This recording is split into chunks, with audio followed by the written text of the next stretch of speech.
刘在石在爱宝乐园录制节目，遇到了江爷爷，刘在石顿感惊讶。这次江爷爷也不知道刘在石要来，也感到了很惊讶。맞네. 강 선생님, 맞네. 강 선생님。江爷爷心想，我也没收到通告费啊，怎么就直接过来录像了？一会儿结束，记得把出演费给一下。而刘在石惊讶，是因为江爷爷现在已经升职了，但还在干着这些体力活啊，所以感到不解。但江爷爷的回答令刘在石自愧不如。 저는 이제 조금 더 고위직으로 이제 안으로 이제. 네. 누구라도 다 제설장에 다 동참을 해야 돼요. 저는 이제 왜냐면 강철원 선생님 정도의 연배와 네. 이런 그 유명세와 이런 게 있으면 이제 조금 아유, 37년밖에 안 됐는데. 要知道，爱宝乐园从成立至今也才49年，江爷爷真是低调的不行，谦虚的很。刘在石不愧是老主持人，话题一个比一个犀利，江爷爷眼看都要招架不住了。江爷爷提议可以去看看瑞宝微博，而另外两个嘉宾对宝家都不太了解，江爷爷都有情绪了。 누구요? 네. 루이요? 후보의 동생. 아 동생이에요? 아, 관심이 없으시죠? 아무것도 몰라요. 얘기 좀 해주셔야죠. 루이바오 후이바오 좀 몰라요? 알죠. 아 동생.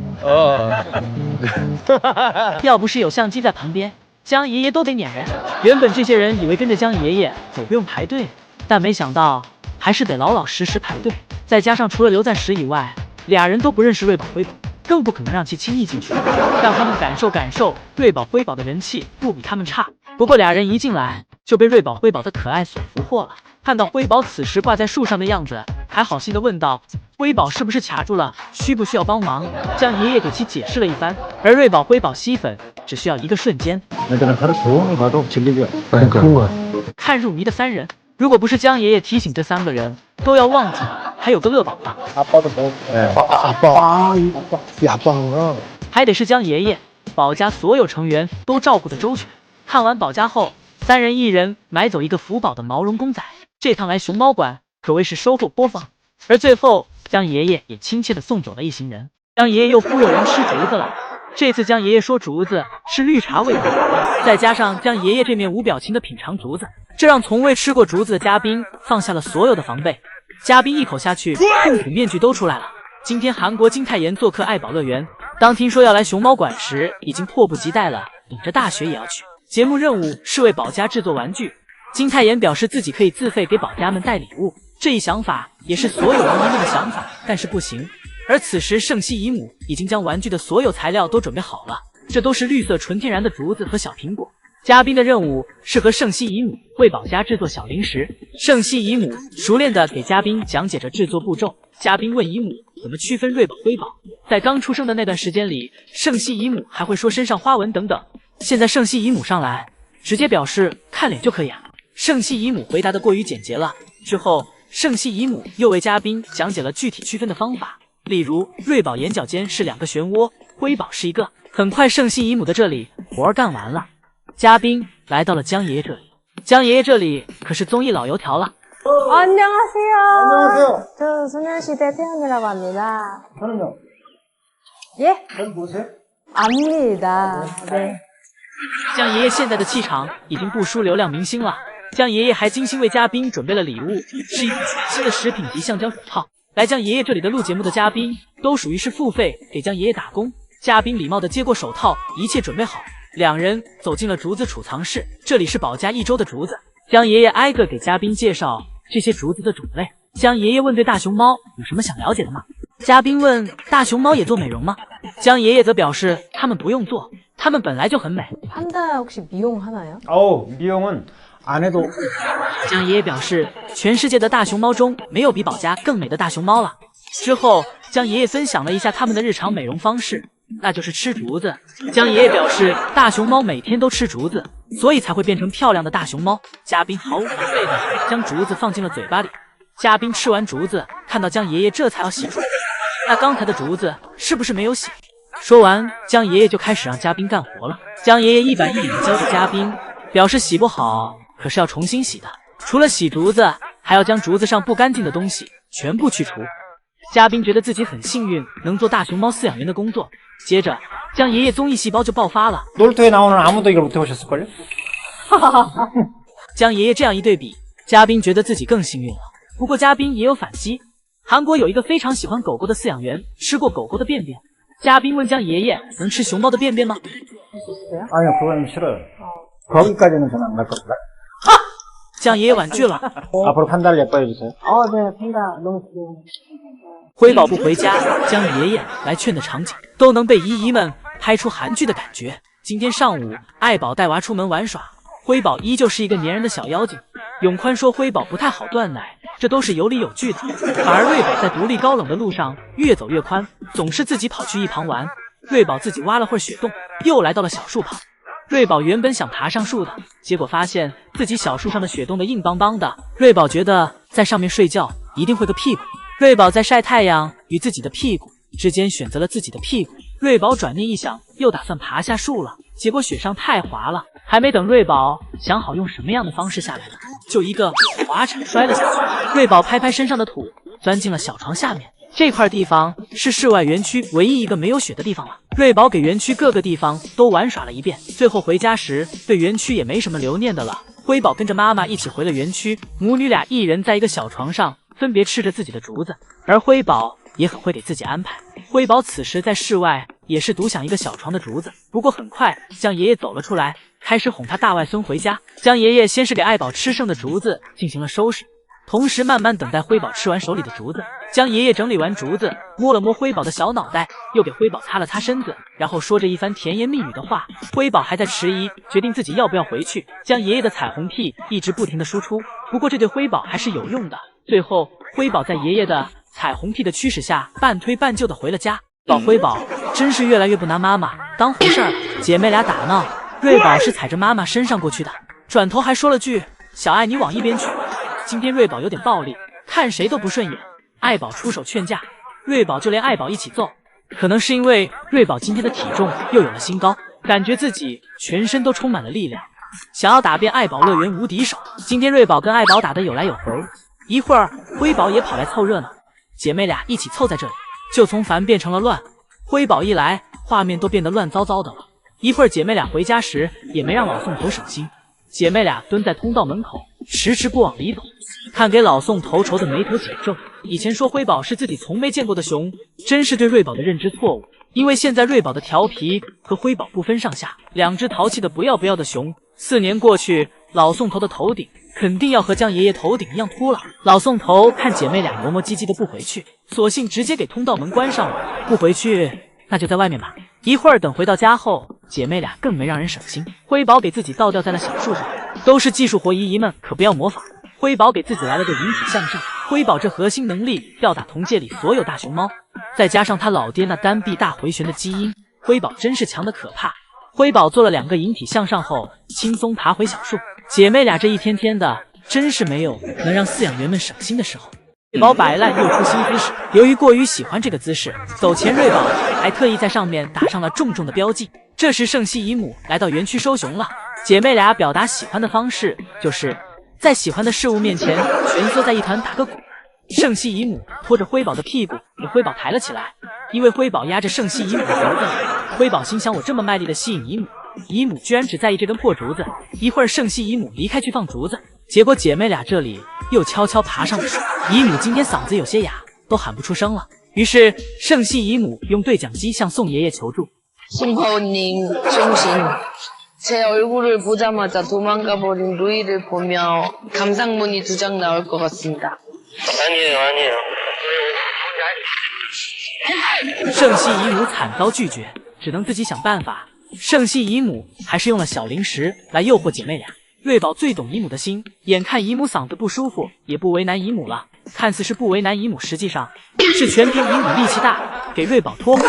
给瑞宝塞进通道门口后，姨母赶紧跑回房间关门，但是瑞宝的动作比姨母还要快。瑞宝又掉头跑出来，姨母白忙活一阵，最后老宋头还是出手帮忙了。瑞宝是被抱回去的，但到了辉宝这里，却是被姨母拖回去的。辉宝感觉自己受到了不公的待遇，但又感觉这样被拖回家还蛮舒服的。辉宝现在的体重，就算是姨母也不敢轻易尝试抱起来，万一抱不动，走一半掉地上，姨母年纪轻轻就得失业了。别喂了，嘴巴里面都要放不下了。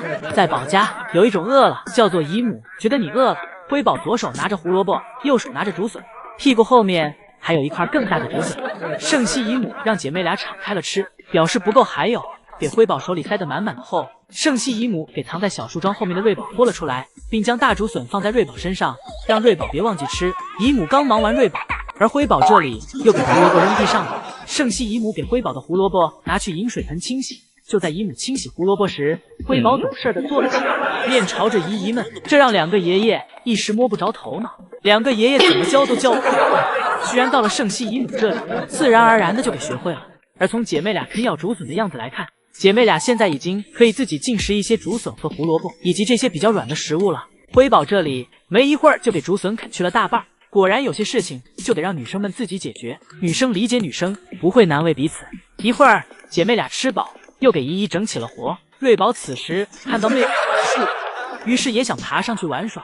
辉宝看着姐姐这架势，以为是来揍自己的呢，手上的竹笋都吓掉了，急忙阻挡住姐姐。而瑞宝则给自己挂在了绳子上。瑞宝趴在绳子上的模样和小龙女，而且不得不夸赞一下瑞宝的平衡能力，在绳子上平稳得很，根本不会掉下来。等瑞宝想下去时，也很是轻松。就这样抓着前面的小树，轻松给自己摘了下来，动作一气呵成，简直不要太丝滑。宝今天突然着急下班了，看来木架对乐宝来说已经过了留恋期了，也可能是冬天到了，到了大熊猫所喜欢的季节，温度一下来，宝家全体成员都变得活跃了。乐宝转了一圈，发现这时通道门还没打开。乐宝围着园区走了一圈，来到了自己自动马桶上。这是乐宝在园区开发的最有用的工具，青团不会堆积，而且自己还看不到。等乐宝铲完青团，溜达一圈回来，这时刚好通道门也打开了。乐宝走进通道门回了家。而今天上午，瑞宝和辉宝打的配合，直接给将爷爷迷惑了。辉宝在通道门口吸引着爷爷，瑞宝这在小亭子上大口大口啃着妈妈的胡萝卜，这波配合的默契，爷爷根本没发现。此时瑞宝正在啃爱宝的胡萝卜，而辉宝这波也只是无心之举，单纯想跟爷爷玩耍一会儿而已。瑞宝这里大口大口啃着胡萝卜，现在瑞宝的牙齿发育的越来越全，胡萝卜被瑞宝啃了一段时间，明显有在变小。一会儿，瑞宝看到辉宝来了，小眼睛直勾勾地盯着辉宝的动作。瑞宝熟练地将胡萝卜藏进嘴巴里，打算将其带走转移阵地，但是胡萝卜太大，根本藏不住。不过好在辉宝好像没有注意到瑞宝嘴里的胡萝卜，兜兜转转了一圈。辉宝离开小木床，去到了小亭子上。辉宝走了，瑞宝这里又可以放宽心吃了。而爱宝此时正在小亭子上吃竹子，一时半会儿应该也吃不完。就这样，瑞宝今天独自享用了一整块大胡萝卜。3岁今天给乐宝安排了一个巨型磨牙棒。中午，乐宝正四脚朝天的睡着觉，听到宋3岁说有什么巧克力棒，乐宝立马就醒了。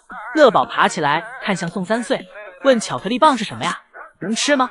宋3岁让乐宝稍微醒一醒，自己回去给乐宝拿。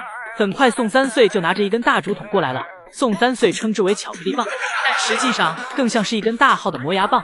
乐宝面对大号磨牙棒没有着急玩耍，而是一屁股坐了上去，给其打了个标记，之后才抱起来玩耍。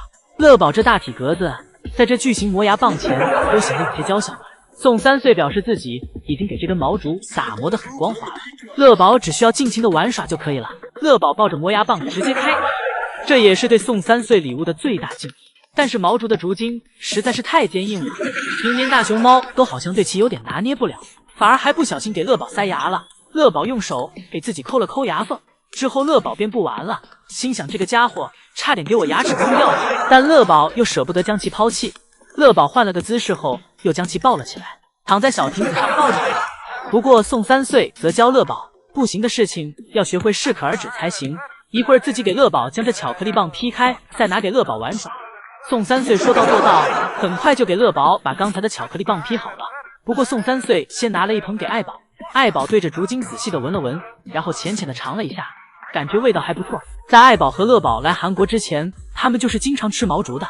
这久违的味道让爱宝的意识一下恍惚了，因为以前吃的这种竹子自己是需要剥皮的呀，怎么这些竹子没有皮了？这让爱宝一时都不知道这竹子该怎么吃了。爱宝又思索了一会儿，等完全搞明白了才继续开吃。一会儿，宋3岁又给瑞宝和辉宝拿来一根，让姐妹俩也品尝了一下。谨慎的瑞宝和爱宝一样，对着竹子闻了又闻，检查其到底能不能吃。辉宝这时也凑了上来，帮着姐姐检查。瑞宝和爱宝一样，等完全确认这根竹子可以吃时，才开始对其进行品尝。而辉宝则不需要考虑这么多，辉宝看到姐姐都吃了，这肯定是能吃的。爱宝吃着吃着竹子，这时看到瑞宝正在吃毛竹，转身走了过来，给瑞宝手里的毛竹抢了过去。看来爱宝还是很喜欢毛竹的味道。最后是乐宝这里，乐宝这里看到奶爸拿来毛竹，一点前摇也没有，直接接过来就开吃。乐宝这是对毛竹最大的肯定，乐宝给每一根毛竹都吃得很干净。这久违的味道，不知道有没有给乐宝拉回到小时候的记忆里。令园区下起了雨夹雪，这让园区的气温一下就降下来了。聪明的人都知道下雨天要往家跑。瑞宝此时躺在自己的小树上，一边吹着空调，一边吃竹子，惬意得很。但是辉宝这里总是反其道而行，雨雪越大，辉宝越浪。辉宝也是有些聪明在身上的，但是不多。辉宝感觉雨越来越大了，自己钻进了小亭子下面。这里是除了回家以外唯一可以避雨的地方，所以说辉宝还是懂得如何保护自己的。中间雨停了一会儿，辉宝看雨停了，便又出来继续玩。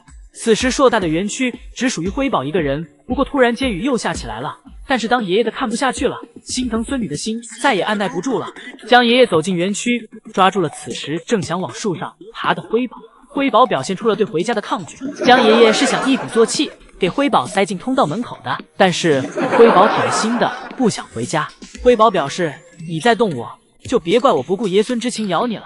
此时80斤的辉宝，江爷爷已经有点撼动不了了。辉宝折腾起来宛如上了弦的陀螺，到处都是棱角，根本不敢碰。很快辉宝就被一群从爷爷追辉宝变成了辉宝追着江爷爷四处跑。江爷爷也害怕跑慢了被辉宝咬一口。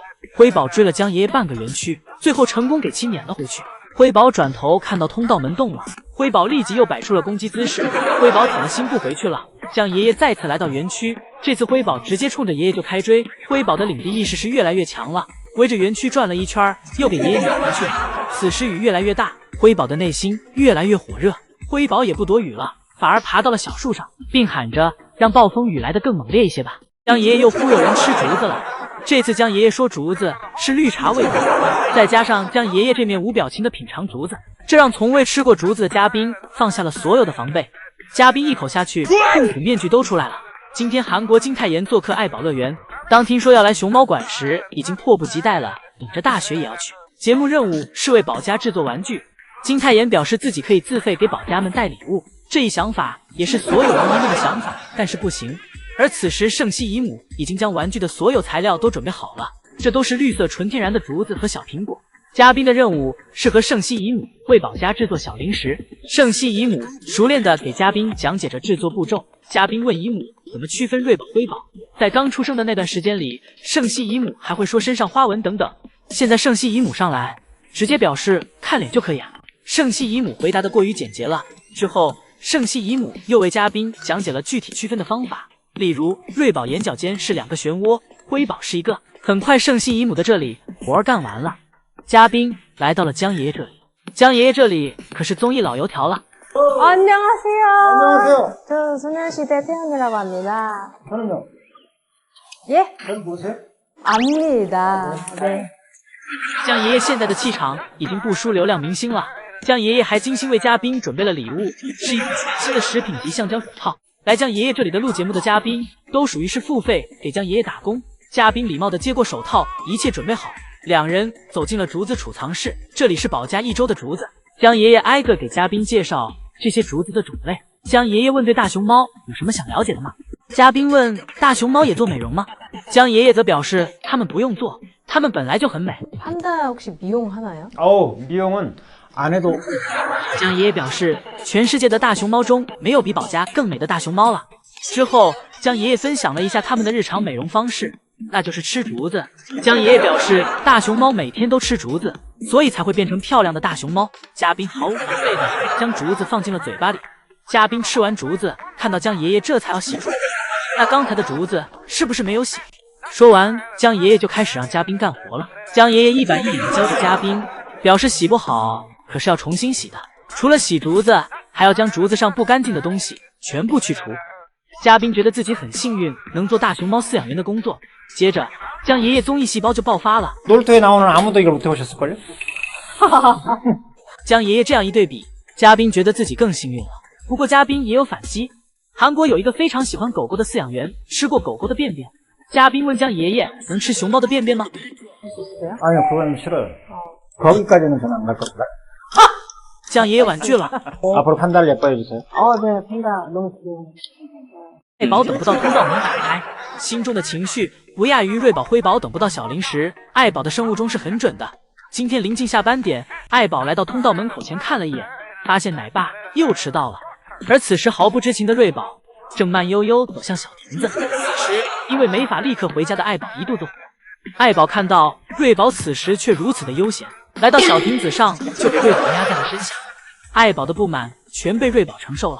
爱宝也不抢瑞宝的竹子，就是纯折磨。瑞宝蹬着小脚试图给妈妈推开，但是爱宝在瑞宝面前宛如一座大山，瑞宝这点力气根本踢不动妈妈。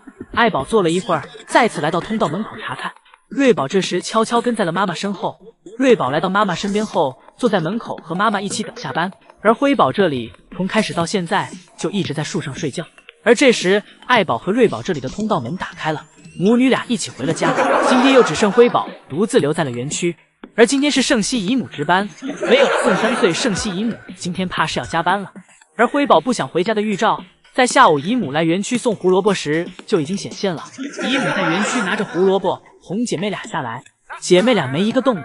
不过好在快下班时瑞宝下来了，这让圣西姨母的搜寻工作还减轻了一些。调皮的乐宝就爱整点不一样的活儿，今天又到了给乐宝喂药的时间。宋3岁将小零食与小药片混合在了一起，投喂给了乐宝，这就有点太小瞧乐宝美食家的称号了。乐宝对于味道的敏感性可不是说着玩的。只见乐宝给小零食吃掉，单独给药片吐了出来。喂完小零食了，乐宝出门营业。老宋头也是会记仇的，出门就开始吐槽乐宝了。看到乐宝给自己冰椅弄得黄黄的，便吐槽道，以为乐宝是只看起来洁白无瑕的大熊猫，但实际上则是脏兮兮的。 이거 뭐야? 완전 하얀 판다인 줄 알았더니 꼬질꼬질한 판다였네. 어지러워. 乐宝表示，好你个宋3岁，原来搁这等着我呢。之后宋3岁还夸了一下自己的冰椅，还有清洗效果。晚上回到房间，又到了姐妹俩吃奶的时间了。瑞宝辉宝的盆盆奶已经从主食变成辅食了，以前一盆盆奶就能吃饱，现在盆奶只能算是瑞宝辉宝的饭前开胃菜。吃完盆奶，再来上一块小苹果和胡萝卜，吃舒服的瑞宝直接躺下了，而瑞宝的脚丫则搭在了辉宝的身上。就在姐妹俩吃小零食时，宋3岁趁机给盆拿走了。姐妹俩吃完奶没事干，来到了妈妈身边跟妈妈玩。爱宝一趴给姐妹俩全推了下去，被推下去的辉宝不服气，爬上小床对着妈妈就是一顿复仇。而对爱宝来说，辉宝的这力度感觉辉宝就是在给自己挠痒，爱宝根本没有反应。是福宝营业结束的最后一天，在游客走后，两个爷爷悄悄的碎了。4年的时间仿佛一眨眼就过完了，没有人能够真正做到坦然的面对分离。两个爷爷偷偷躲在没人的角落，擦拭着眼角的泪水。第二天，宋爷爷给福宝的房间贴上了进行区域，并在自己的防护服上写上了自己的名字。穿戴整齐，宋爷爷走进了福宝的隔离房间，为福宝清理青团和吃剩的竹子。宋爷爷穿上衣服后，福宝不敢靠近了。宋爷爷陪着福宝适应了好一会儿，才让福宝重新适应自己这身打扮。而在外面的引导员怡怡今天在播报时一个慌神，报错了等待时长，原本20分钟的排队时间播报成了200分钟。怡怡表示，今天和昨天的落差有点大。 현재 예상 대기 시간 약 200분밖에 되지 않습니다. 200분이라고 했어. 다시. 이상하시지 마시고. 어제랑 오늘의 차이가 너무 심해서. 要知道，昨天福宝最后一天营业的排队时间高达400分钟，而与此同时，江爷爷这里开始为福宝做回家的准备了。这是当年爱宝来韩国时所使用的笼子。 江爷爷对其进行了翻新，为了感觉福宝在里面会不会舒服，江爷爷好几次亲身坐在里面尝试。之后，饲养员开始模拟演练运输福宝的过程，反复尝试，直至熟能生巧。熟记路线后，爷爷们开始让福宝熟悉运输笼。此时陪伴福宝的是宋爷爷。这1个月里，每个饲养员看上去都很平静，但平静的背后，一定是隐藏了一场巨大的暴风雨。根据永宽的表示，瑞宝辉宝现在每天的青团产量已经达到5至6千克了。 这是2人一起的总量，因为瑞宝辉宝生活在一起，无法清晰的区分出每一个青团具体是谁产的。而这个青团的产量对瑞宝辉宝这个年纪来说，属于正常消化范围。之后有一提问到瑞宝辉宝什么时候独立的问题，这个问题不论是永宽还是江爷爷，已经被问了不下数次了。永宽表示，瑞宝辉宝其实已经可以进入独立的范围了，但瑞宝辉宝现在跟妈妈在一起过得很好。 彼此之间没有表现出抵触或争夺地盘的现象，而对于瑞宝辉宝，尽可能让他们和妈妈生活的久一点，这有助于他们积累经验。另外还有依依很关心乐宝和爱宝身体的状况，永宽表示他们都非常健康。这个问题兽医每天都在确认，但因为是冬季，他们不是每天都吃得好睡得好。野生动物他们都会在冬天为春天的行动做准备，尤其是乐宝正处于血气旺盛的状态，最近四处采食的行为广而告之。不过专家看过了，乐宝这是在做他该做的事情，爱宝也在好好照顾双胞胎。姨姨们问的所有问题，永宽都非常清晰地对其进行了回复，每一件事情都交代得清清楚楚。爱宝望着此时白雪飘落的景色一动不动，爱宝似乎是在想着什么。瑞宝看到妈妈这个样子，凑上前询问妈妈怎么了，或许爱宝正在思念福宝吧，而这也让画面一下显得伤感起来。瑞宝辉宝在爱宝身边转来转去，跑来跑去，但爱宝却始终没有其他的动作，只是看雪。爱宝看了太久，瑞宝正用手扒拉妈妈脸的样子，像是在让妈妈别看了，脖子会酸掉的。这已经不知道是韩国的第几场雪了，或许爱宝在想，此时福宝那里应该也下雪了吧，毕竟福宝小时候最喜欢玩雪了，就像瑞宝辉宝这样，福宝那被雪包裹时兴奋的样子，到现在依旧是展现大熊猫开心的经典画面。还有雪越大，福宝越兴奋的样子，抱着大树3、2下就爬到了最高处。福宝是想查看一下这雪是从哪里来的，近距离感受雪带来的奇妙感觉。不过当时给爷爷吓得心脏都快跳出来了，这也是福宝爬树爬得最高的一次。아유, 야, 봐봐, 너무 불안해 보이는데. 아이고, 할아버지 심장 녹겠어. 而爱宝这一边吃竹子一边仰头的模样，就是在思念福宝吧。瑞宝抬头看向妈妈看的天空，仿佛是在跟妈妈一起找寻福宝姐姐在哪儿呢？福宝姐姐来了吗？福宝姐姐。因为圣西姨母来到园区给姐妹俩送胡萝卜，瑞宝注意到姨母身后有陌生人，立马警觉了起来。辉宝这里紧张的树都爬到一半了，看到是姨母自己，这才稍稍放下心来，直到姨母将胡萝卜递给了辉宝，辉宝才将防备完全卸了下来。不过这时另外一个姨母突然扛着竹子走了进来，辉宝的戒备立马又启动了，3、2下就爬到了树头。辉宝的警觉未尝不是好事儿，这样谁也欺负不了辉宝，到哪儿也不会挨欺负。而瑞宝这里则是熟知不会有人伤害自己，所以便没有害怕。姨母为了哄辉宝，又给辉宝递了一块胡萝卜，但辉宝短时间不仅就下去了，辉宝在树上才能恢复自己的安全感。而瑞宝这里跟姨母玩的是越来越甜蜜，任凭姨母怎么抚摸自己，瑞宝都不抵触。